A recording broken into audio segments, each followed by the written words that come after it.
Hi, I'm Emily Laidlaw, and I have a video on continuous blending that I did several months ago, um, and it's had several thousand views, and it's time to update it so I can show you a little more about what else I do. That was just a really quick video I did one night because some people had asked, how do you do this? And I did a really quick video, and so I want to update it, and it's very important right now because Dr. Selenide Gonzalez-Frey presented her paper just yesterday for CORE in one of their webinars, Consortium on Reaching Excellence in Education. I think that's the acronym for CORE. Anyway, she presented her paper. She co-wrote, she was lead author with Linnea Airy, Dr. Linnea Airy, and the title of the paper is, if I get it right, Connected Phonation is More Effective Than Segmented Phonation for Teaching Beginning Readers to Decode Unfamiliar Words.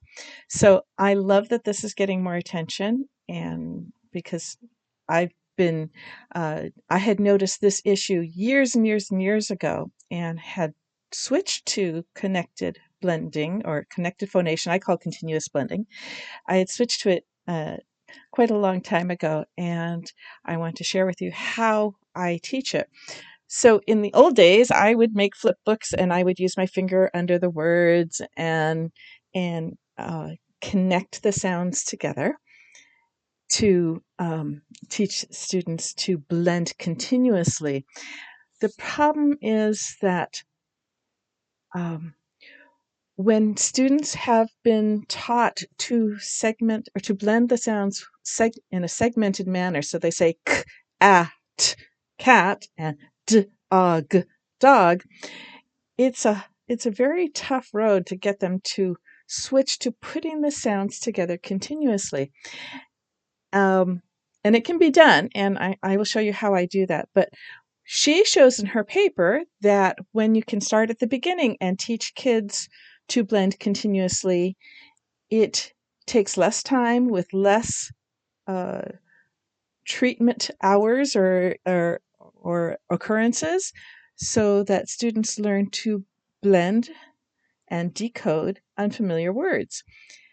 And she showed then increased success at reading words that they hadn't seen before, harder words, CVCC words or CCVC words. I forget which she did in her paper. But so the teaching to blend continuously aids in reading words that you've never seen before and aids in reading harder words. And that's something that I had found in the classroom over the years as well. And I want to show you how I teach it and why it's important. So I use, let's see if I can figure out how to do this. Did I do that? Okay, so I use a blending app that I've made in Google Sheets, and I've shared it and before. I use a blending app that I share in Google Sheets. I use for struggling readers, almost all readers. I would use nonsense words to demonstrate this. The reason being that I've basically only worked with with students who have struggled. So they are so stuck in there. I'm not a very good reader. I can't do this. This is difficult. But if you show them something that they've never seen before, no one's ever seen it before, they don't have as much of that baggage of, I can't read this as well as anyone else has, because no one's read the word before. So I use nonsense words. Now, my very beginning students, if I ever get any students who are absolute beginners and have not, haven't developed that mindset, I also have a way of using real words for this process, but this is what I end up doing for most of my students. So I will show them in my blending board. I will show them, I've got a word here. Okay, ready? But don't look at it. I'm not going to show you the whole word. We're going to put the sounds together. I won't show you the other letter until we have these sounds together. And I will say, okay, at the beginning, if students are fairly secure on the sound correspondences. If they come out and say very quickly, we don't have a problem. But if they're like, what is it? I might say to them, I know you see the f and I know you see the but we're going to put these sounds together. Ready? We're going to say fa and hold it together. And once we have that together, then I will show you the next sound. Fess. And I would indicate we drop on that sound. And so we would go, I do, we do, you do. I would demonstrate this first, and I'd say, okay, I see the m, I'm going to think it. I'm not going to say it. And I see the I. I'm not going to say it. Ready? I'm going to think them together, and I'm going to say me, and just drop on that other sound. So in this process, by hiding part of the word, we're not allowing the student to guess, where kids will just look and say cat, can, and just start naming off words based on the first letter or based on whatever visual representation it reminds them of. So I'm not going to show it to them. I'm not going to show it to them. So let me just change this again. And I'm going to say, okay, now let's do it together. We're going to think this. We're going to think this. We're going to say it together. And drop on that sound. And going through this, that's odd that it showed that much. Ma. I think because I'm recording at the same time, the processing is allowing you to get a glimpse of that letter. It usually doesn't show up like that at all. So these are very, see, it did it again. These are very random. So I cannot prevent profanity or unwanted words to come up. But if I'm doing this, I can read these faster than my student can. And if I see a combination I don't think, might not be a good one, I just hit the button again. So what this does is this takes, I'm going to show you down here, and let me see if I can make it larger for you. I've put in a list of letters here that it's going to grab from and randomize. And then the list here that I'm going to grab from and randomize, and then the same thing here. So I only include in this column the letters starting off. I only include continuants, but I'll also only include ones that my student is fairly familiar with. So if my student has a hard time pronouncing the r, I won't have it in there, even though it's a lovely sound to blend from. And if they don't know v or z, I wouldn't have it in there. I just delete these out of here. Say, okay, that's gone, that's gone, that's gone. Which other one? Oh, the rest of these they know. Maybe they don't know the w yet.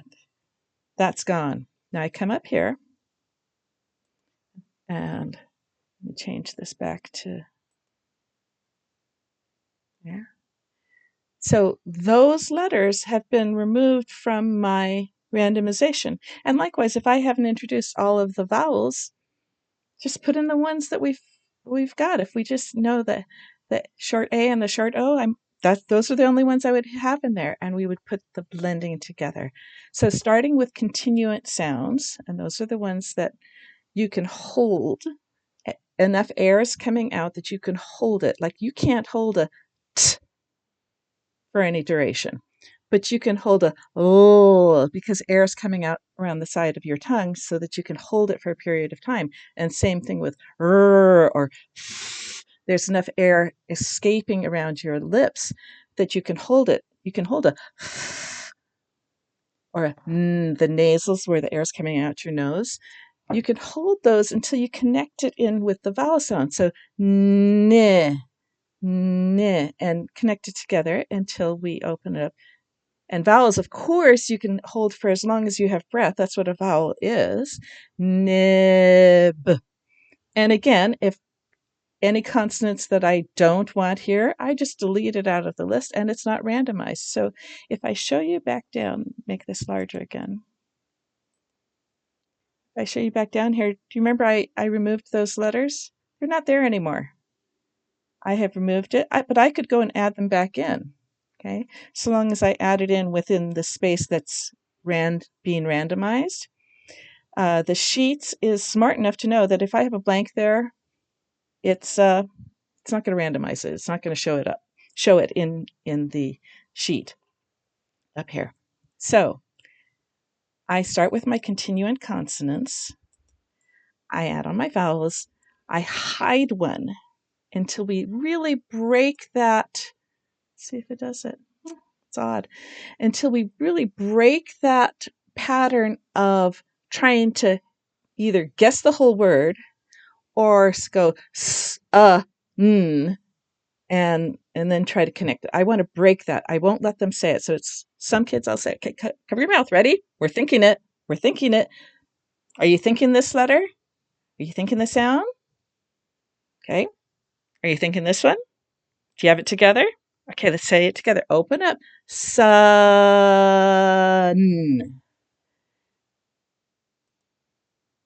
Here we go. Covering up. Ready? Are you thinking it? Are you thinking it? We're going to say it together. Ready? Has. And we combine this. So by breaking the habit of guessing or segmenting the blending, by breaking that habit, I can then very quickly go on to more than just continuance. So anyway, I go from this sheet here that has where I hide it. I can go to the sheet that starts with continuance, but shows all the letters, all 3 of my CVCs. And I can change all of them together. Starting here, and I want to hear them say vum and wig and whatnot. And if my student stumbles and goes back to the w, I, g, I was, oh, wait, zip it. We're not going to say it. Ready? We're going to think it together. And what I'll do is I have this a rectangle here that I can use to mask what I don't want them to see. So ready? Let's try it again. Let's just say the sounds as we see it. Wig. And I can mask and reveal this way. And so I can do this with my continuance just because it's still easier to get them through because they might elongate the sound. Lan. Said. They might elongate the sound. So it's easier to start with continuance still, these consonants here. And what I find is that once I get them to break the habit of either guessing or segmenting the sounds, I can go through and say, okay, said. Okay, watch this. Led. Lud. Lull. Luz. Liz. And what students, when they see what's happening, it's like their brain clicks on and it's like, oh, and they're able to catch on that they are just changing a sound. I don't even have to say it, that they're just changing a sound, and they start to pick up speed, and they pick up speed. And after a while, it's like, boom, the light bulb goes on, and they start just reading these because I've only changed one sound. Ziz, his, and we'll go on. And so I'll do this with the continuance. I will do this with my all CVCs. Now, again, I might drop out my D's and B's for a while, not have it in that list so that they're not blended in. If that's a confusing letter for my students, or if they haven't been introduced to letters, I drop it out and don't put it in there. And then we practice changing one sound at a time. And then after a while, for all but my most dyslexic students, they get the speed going, and the boost to their confidence is incredible. It's like, wow, I just read 60 words in 2 minutes. Mind blown. They used to be like, at, dog, and at, or even more separated than that. And when they see themselves saying, cat, cut, caught, cod, whatever it is that comes up, big mind change, big mindset change. It's incredible. So I go to CVCs, and we might change one letter at a time, or then we go into changing all the letters, and we see that success carry through, that whether or not it's a continuant. Of course, the first two that came up were both continuants. They are able to blend continuously, and they pick up speed. So it's so easy to go from this into CVCCs, because we have now introduced that we're putting the sounds on, and adding on that extra sound at the end is really easy. So I again have a mask, and I might say fept and open it up, and gulf.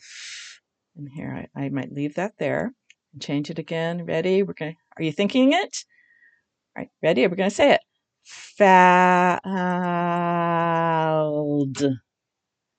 And I have only legal ending consonant clusters here, although, I might not teach at this point that the A would say ah, but we're getting the brain to practice putting sounds together. And again, I also have my digraphs in here. If you don't want them, take them out. It's easy to just come down here on this list and say, yeah, don't want that one, don't want that one, don't want that one. Pull them out and go on. So I use this, and I often see students going from blending in a segmented fashion and taking just forever and still, having a really hard time, to going to CVCCs in a matter of just a couple of lessons, a few lessons. It happens very quickly, and then they start just the speed that most students pick up is really amazing. So these are random. I customize it for each student. I just make a copy of my file for each student or group, put in the ones I want, take out the ones I don't want, randomize those. I might pop in another one if we're learning this one, pop it in there so we get the practice. I thought about trying to write it so that profanity and offensive words wouldn't come up, but it was just like there's too many possible ways that kids can mispronounce words that I couldn't do all of it. So it's just, if I'm doing this, I just watch, and if something comes up that I don't think I like, I just hit my change button again, and I can read it faster than my students can, and we go on. So I use this for teaching the blending, and I have many sheets in this sheet, so I can do my CCVCs and mask if I need to, take out what I want, put in what I want. I also have with my confusing letters, the ones that are easily reversed, I do it this way, and I put an arrow in here, and I teach that what happens in your mouth is what happens in the letters. So when I say B, my mouth makes that line. B. And look, when I write it, I start with the line. And if I am reading it, if I bump into the line first, make your mouth into the line. But because I can tell you that no fifth grader, and there's still so many fifth graders and third graders and whatever, that still have trouble with these confusing letters, and no one wants to drop their pencil and pick up their hands and look at their hands. But they're okay with noticing their mouths. So you can see them as they're writing, and they'll say, and they'll write the B, or you can see them go, and okay, and then they write their D.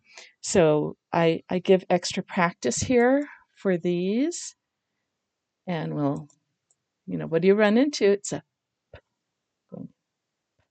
and then we blend it. So I put all of these in. I have soft C, practice extra practice for soft C or soft G, or distinguishing whether or not you're going to use a soft or hard sound. CVC, CCVCCs, are controlled vowel teams, silent E. Let me show you the silent E. So here, just to make it very obvious that I have a change here, and we'll go through and practice this. And I have another slide where I just have them introduce, say the vowel sound first, and then add on that drop on the last consonant sound. So I can do that with this as well. What I keep this pretty plain for myself, but for some of my students, I come in here and I might say if I'm doing this, I can change the font. It's just a Google sheet. I can change the highlight color. I might make all the vowels into pink. There. How do you know? Or I might change my mask into a picture of a unicorn, for the little girls who want to look at unicorns or kitties. And I might, customize these things. And if you like to have all your consonants one color and your vowels another color and all of your digraphs into another color, that one's a little harder in Google Sheets. You can do it because it provides the coloring or the font by cell. And as I'm pulling things into that cell, I can't distinguish this is a digraph versus this is a blend, because it's saying, this cell will be red, not that these letters are red. So that's one thing I can't do. But I might customize the colors of these cells here. I can customize my little mask here, depending on what I want and what my students want and what I think will be most effective for my student. So I have that. And then for my students, let's see, where am I? For my students who we're going into real words, and I really don't stay in the nonsense words, but maybe 3 minutes. And then we go on. This blending part is probably just 3 minutes of a lesson. And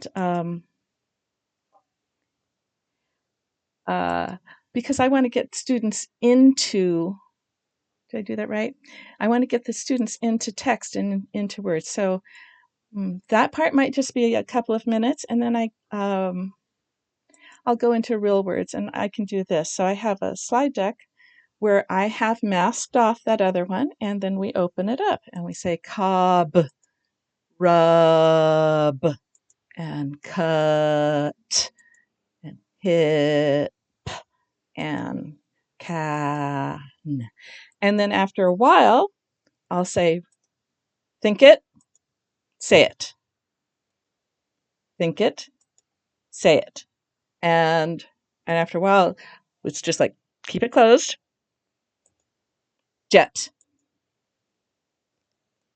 sub, and getting them still that process of continuously blending the sounds and adding on. And then, the students are able to go really quickly. So I have that, and I have it also for CVCCs and silent E's, where I would build it. And all this is a Google slide. These are slides, and I have the animation of these little cards that I then, for each click, it moves. So it's wisp, wisp, list, and they just add on. And even my most dyslexic students find success at this, and I can get them to read through these words. Right now I have a 9-year-old who came to me as 9 years old, completely non-reader, and she can do these. beautifully, beautifully. And it is such a confidence booster because she just was like, I don't read, I can't read, yeah, no way. But now she's reading these very easily. She's in connected text, it is harder because once you go to connected text, we're bumping up against her working memory ceiling again. So that's the thing with connected phonation or continuous blending, is that it reduces the load on working memory. So you're not having to remember k, t, cat, so that's 4 pieces of information. Or for this word, there you don't have to remember huh, mm. They've already forgotten what the first sound was by the time they got through all 4. But if you keep it connected, it's unitized, and we're not dealing with 4 or 5 separate pieces of information. It's one piece of information, hump, and it's said together. But then again, in connected text, if you're reading a sentence, you still are bumping up against some students' working memory where they are reading word by word in a continuous blending fashion, but still putting all the meaning together is difficult because, if they have working memory issues, they still, having to think enough as they're reading. The cat and the dog went, where did they go? The cat and the dog went to the pond, let's say, all CVCCs for it's still so they can get all that, but even though they've unitized each word, by the time they get to the end of the sentence, it was very difficult because they're still having to remember each. So anytime I have a student who's reading in connected text, and if they're stopping to work on a word, it's like having to think it out and sound it out. I go ahead and say, yeah, you got it. Okay. The sentence was the cat and the dog went. Continue. And just to remind them of what they've already read. So I hope that helps.